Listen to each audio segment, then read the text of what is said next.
नमस्कार बालमित्रांनो, पुणे जिल्हा परिषद पुणे ऑनलाईन शिक्षण वर्गामध्ये सर्वांचे स्वागत। इयत्ता चौथी, विषय मराठी, पाठ 10वा, धाडसी हाली, स्वाध्यायासह। पाठाची अध्ययन निष्पत्ती याप्रमाणे। माझा परिचय। मुलांनो, तुम्हाला कशाची भीती वाटते? कोणी म्हणेल झुरळांची, कोणी म्हणेल छट, झुरळाला काय घाबरायचे, आपण जवळ गेलो तरी ते पळून जातं। कोणी म्हणेल मला अंधाराची भीती वाटते, त्यावर कोणी म्हणेल अंधाराची भीती, त्यात काय असतं घाबरण्यासारखं, दिवा लावला की अंधार गायब।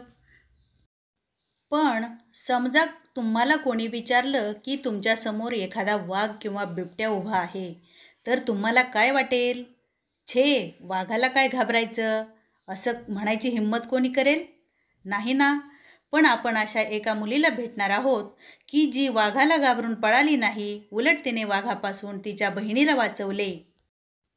हाली बरफ ही ती धाडसी मुलगी। या धाडसाबद्दल नवी दिल्ली येथे माननीय प्रधानमंत्र्यांच्या हस्ते सन 2013 मध्ये वीर बापूराव गायधनी राष्ट्रीय शौर्य पुरस्कार देऊन तिचा गौरव करण्यात आला। ठाणे जिल्ह्यातील शहापूर तालुक्यात तानसा धरण आहे। या धरणाच्या परिसरात अभयारण्य आहे। तेथे विविध प्रकारचे जंगली प्राणी आहेत। मुलांनो, अभयारण्य म्हणजे प्राणी किंवा पक्ष्यांसाठी राखून ठेवलेला जंगलाचा भाग। या भागात वेगवेगळ्या पाड्यांवर आदिवासी राहतात। त्यांचे जीवन जंगलावर अवलंबून आहे, त्यामुळे जंगलात त्यांचा सतत आणि सहज वावर असतो। जंगलाची, तिथल्या प्राण्यांची त्यांना खडानखडा माहिती असते। ते निर्भय असतात। जंगल ही आपली संपत्ती आहे, तिचे संवर्धन कसे करावे हे आदिवासी जाणतात। तानसा धरणाच्या परिसरातील आटगावजवळ नांदगावच्या जमनाचा पाडा आहे। तेथे हाली बरफ ही मुलगी आपल्या कुटुंबासमवेत राहत होती। निसर्गाच्या सहवासात लहानाची मोठी झालेली, पाणीदार डोळ्यांची, सावळ्या रंगाची, काटक हाली बरफ ही वारली या आदिवासी समाजाची आहे।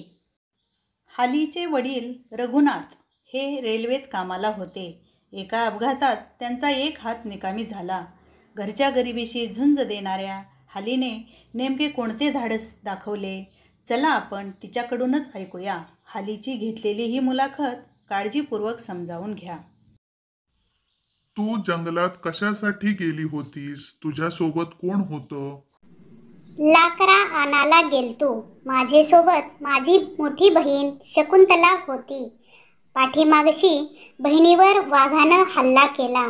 तिचा पाठीचा लचका तोरला, मांडी आणि पायाचा लचका कारला। बहीण जखमी झाली। तुझ्या बहिणीवर हल्ला केल्यावर तू काय केलंस? मी आधी घाबरशी झालो, मग दगड आपटली। लांबची लोक आरडाओरडा केल्यावर धावत आली। मी जोरात मोठी दगड आपटली। वाघाला दगड लागली, मग वाघ पळून गेला। लोकांनी काय मदत केली? मी आरडाओरडा केला तेव्हा काही लोक लाकडा गोळा करीत होती, ती पण धावत आली। ही गोष्ट बाकीच्या लोकांना कशी समजली? गावच्या लोकांनी सांगला। तुझ्या जखमी बहिणीला कुठे नेलं? पहिल्यांदा शहापूरचे दवाखान्यात नेली, मग ठाण्याचे सिव्हिल हॉस्पिटलला नेली। तुझी बहीण वाचली का? बहीण वाचली। बहीण वाचली याबद्दल तुला काय वाटतं? आम्हाला बरा वाटला। तू बहिणीला वाचवलंस, त्यानंतर तुला कोणी कोणी मदत केली? आमचा मामा पांडू किरकिरे यांनी लई मदत केली। गावचे लोक, शहापूरचे लोक यांनी सुधीक मदत केली। गावाच्या शिक्षकांनी सुधीक मदत केली। तुझं नाव पेपरात आलं, बातमी छापून आली तेव्हा तुला कसं वाटलं? चांगला वाटला. तू बहिणीला वाचवलंस त्यामुळे तुला राष्ट्रीय शौर्य पुरस्कार मिळाला. तुला दिल्लीला येण्याचं आमंत्रण मिळालं. तू कोणासोबत दिल्लीला गेली होतीस? दिल्लीला माझ्यासोबत माझी आई, माझा मामा होता. दिल्लीला गेल्यावर तुला कसं वाटलं? तेथील अनुभव सांग. दिल्लीला गेल्यावर चांगला वाटला. तिथं माझ्यासारखी दुसरी पण पोरा होती. काही पोरांची हत्तीवरशी मिरवणूक काढली. मी मोटारीशी फिरलो.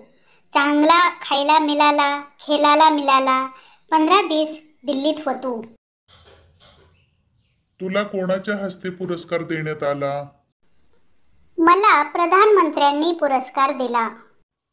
तू किती शिकलीस? मी शाळेत गेलो नाही. आमची गरिबी, कुटुंब मोठा म्हणून शाळेत गेलो नाही. तुझ्या धाडसाची घटना वाचणाऱ्या मुलामुलींना तू काय सांगशील? घाबरले नाही पाहिजे. लोकांना वाचवले पाहिजे. एवढा मोठा पुरस्कार तुला मिळाला. सगळ्यांनी तुझं कौतुक केलं. मग तुला काय वाटलं? मला चांगला वाटला. पण मला काम मिळाला असता तर जास्ती चांगला वाटला असता. सध्या तू काय करत आहेस? मी मोलमजुरी करून रातांधळे पाड्याला राहते. दिवसभर मोलमजुरी करते. हालीचे आभार मानून आम्ही निघालो तेव्हा तिचं धाडस, तिची परिस्थिती यांचाच विचार आमच्या मनात होता.